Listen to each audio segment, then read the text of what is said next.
Squash the scum!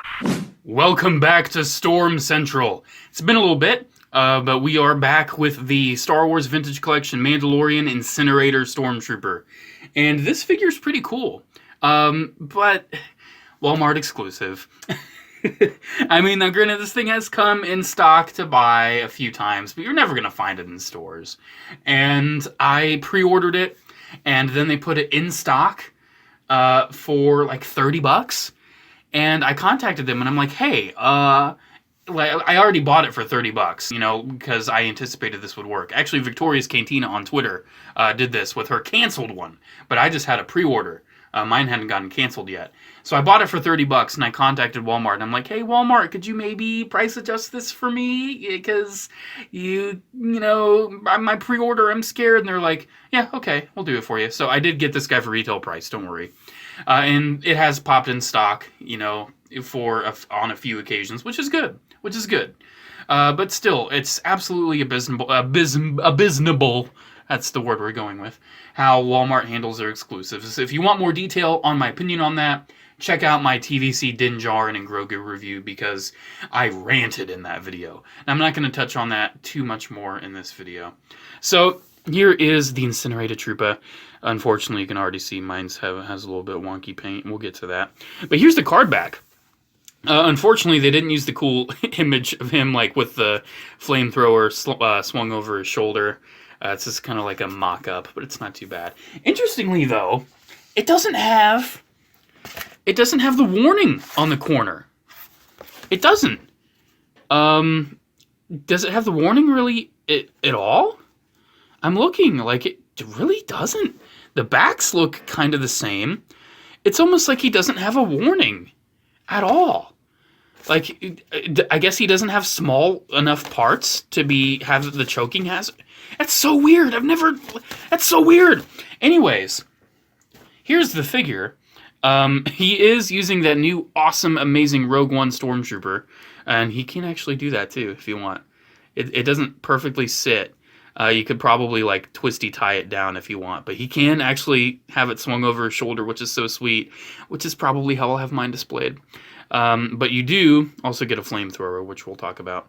But I want to talk about the paint deco a little bit, because unfortunately mine, right when I got it, was really wonky, and you can still see that with the top of the stripe there. That is totally out of whack. But it was really out of whack on the face. Like, it was totally, like, misaligned and, like, all the way over. The only reason it doesn't look horrible is because you can see a little bit right there. I just did a little bit of red Sharpie, and it fixed it well enough. It matches all right. From far away, it looks so much better than what it did before. It's just unfortunate that Hasbro can't keep the printing straight. It does bug me a little bit on the top, but not nearly as much as it probably should. And it's also uneven on the chest, too. You can see it's kind of off right there by a lot, actually. But it's not too off on the rest. It's basically the Rogue One Stormtrooper, just has some red paint on him, which is nice. You know, it's a nice thing. You know, it's a nice mold. It's the best Stormtrooper Hasbro's ever made. In 3 3/4 inch, I can at least say, because oh man, that new 6-inch mold is really good. But yeah, it's a good figure, man. His articulation's the same as all the other versions of this guy. You have a ball joint at the head, ball hinge at the shoulders, and the elbows, and in and out at this wrist.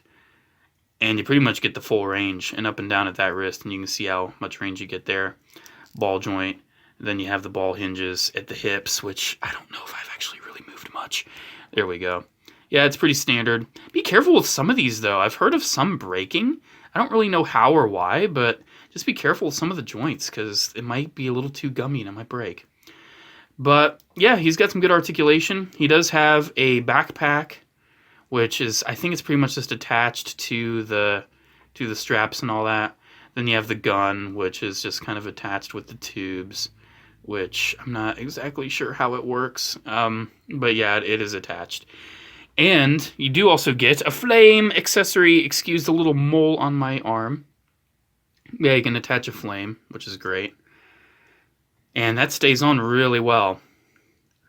And he can hold it all right. You do have the issue of his hand isn't pre-made to be big enough to grasp the flamethrower. But you can always kind of stretch it out. And, I mean, does he stand with it? I don't know. Can he stand just doing the flame without a base? Man, I'm going to say no. Maybe off to the side. Maybe tilted back. Maybe. Yeah, he can a little bit like that. But just, come on, display bases exist for a reason. Put him on a base. Have him do what he's got to do. And there you go. That's really cool. That's awesome. You can probably remove the gear if you want. I'm not going to in this video because there's really no point. But you can remove it if you want to make a more classic Incinerator Trooper. Even though, if I recall, most of the ones in The Force Unleashed had the pauldron anyway, but not all the straps. You may be wondering, what are you talking about Force Unleashed? Wasn't this guy just from The Mandalorian? No! He was originally from The Force Unleashed, and they did make an original Force Unleashed figure. Excuse mine being slightly discolored. He's very old. But yeah, you can see this is the old Incinerator compared to the new one. Deco's pretty much the same.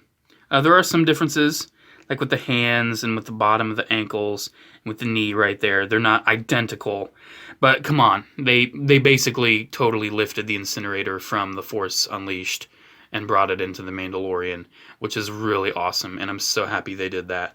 They modified him a little bit, but who cares? Like, there's so many minor differences between, like, iterations of characters and, you know, armors and all that I really cannot give a crap whatsoever. But yeah, it's so cool. Unfortunately, they didn't retain the green eyes. I always loved how the eyes were green on Incinerators. They're just black, I'm pretty sure. But, yeah, it's not too bad. But that's kind of it. I mean, you can see this old mold, which I still love. It's probably still my second favorite 3¼ inch Stormtrooper mold. It's cool. I'll probably have this guy as like the leader of them. I'm not gonna lie, because I have a few of these. I think that'll look pretty cool. But yeah, that's pretty much it with the TVC Incinerator. Kind of basic figure. It's a repaint of one we've already had before. It's nice. It's nice. And if you want to add this figure to your Mandalorian collection, be my guest, because hey, it's cool. I recommend it. I hope you can find it, I guess. It is kind of a shame that he doesn't have any weathering like the Black Series one does. But, you know what, it's a 3¼ inch figure. I can forgive it. It's still very nice for what it is. It's just unfortunate that, you know, there's paint inconsistencies and pre-orders get canceled and then they sell them out behind your back for twice the price. But yeah, there we go. TVC Incinerator has been reviewed. That is another Storm Central said and done. Alrighty guys, I'll see you in the next video. Bye.